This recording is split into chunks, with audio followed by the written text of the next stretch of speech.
Hey guys, welcome back to the channel and happy March. With it being the 1st of March when this goes out, I'm gonna do my March TBR. I have a fair amount of books to go through, and I also have a ton of ebooks that I want to read in March as I will be going on vacation and I don't want to bring a ton of physical books with me. So I'm gonna try and get through all of, not all of these. I leave on the 10th, so I'm gonna try and get through a good chunk of this before I go on vacation, focus on all the ebooks while on vacation, and try and find some of these maybe in audio form on script, and enjoy my vacation, come back, and finish out the rest of this TBR. So, without further ado, as always, I start off my month, try and start it off really well with a reread, finishing out a series for this month. That is Wings of Ebony by Elle and its sequel, Ashes of Gold by Elle.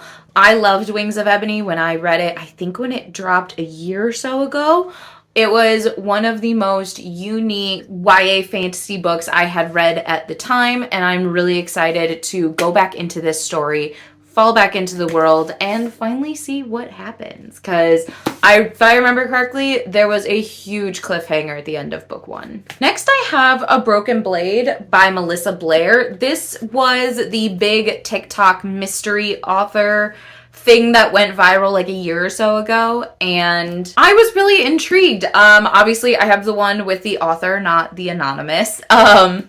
But I heard really good things about it. It's like a more adult Throne of Glass, and anytime that is said, I am immediately sold. Next, I have An Emotion of Great Delight by Tahereh Mafi. This is her second YA contemporary novel. I read her first one, A Large and Expansive Sea, and I loved it. I loved her prose, her writing, and I have high hopes for this one as well. Next, I have In Too Deep by Kimberly Kincaid. This is the third book in the Station 17 series, which is a firefighter romance series that she has written, and then it goes over into medical, very Grey's Anatomy Shondaland-esque.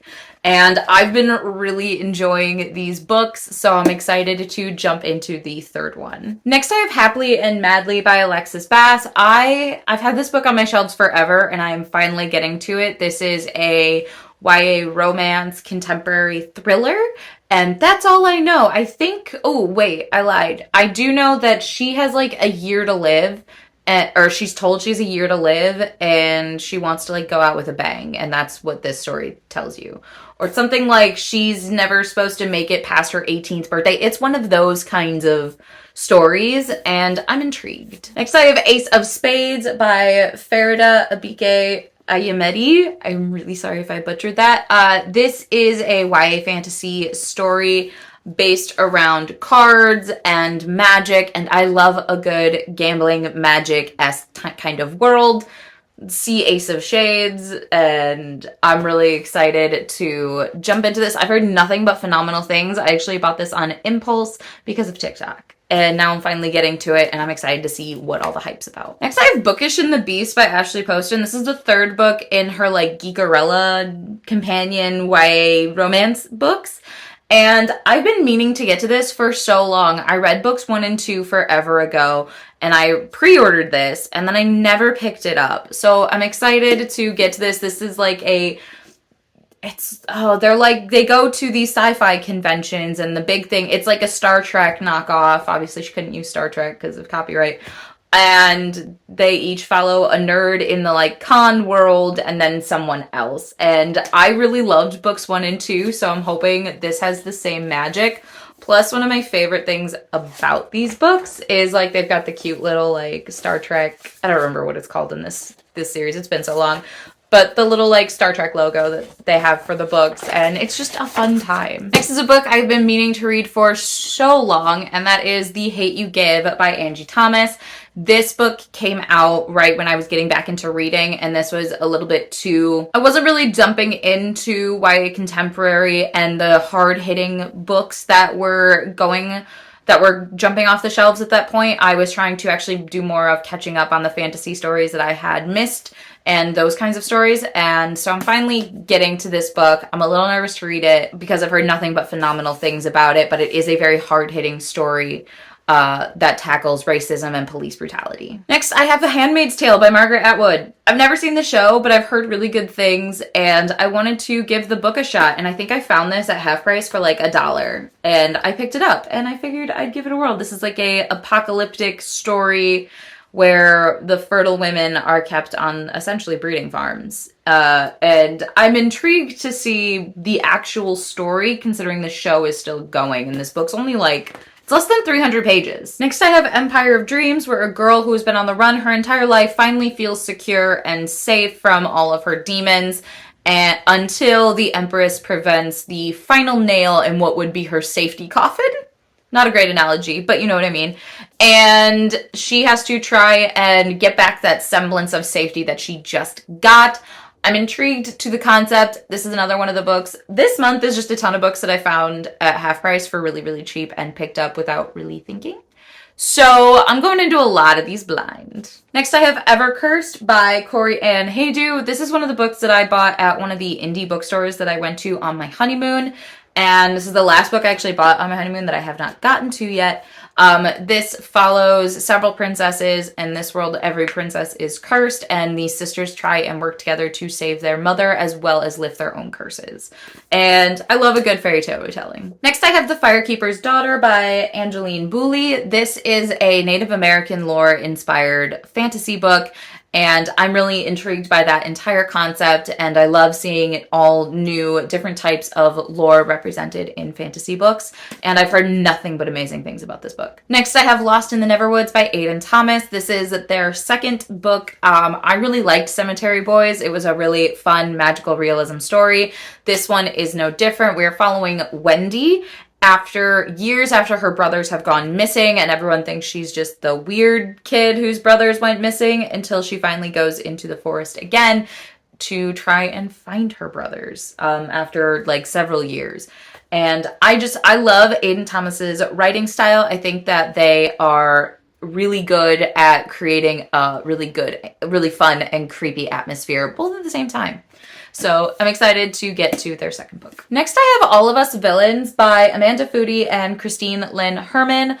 I really love Amanda Foody, so I've been following her for a while, ever since I finished her Ace of Shades series.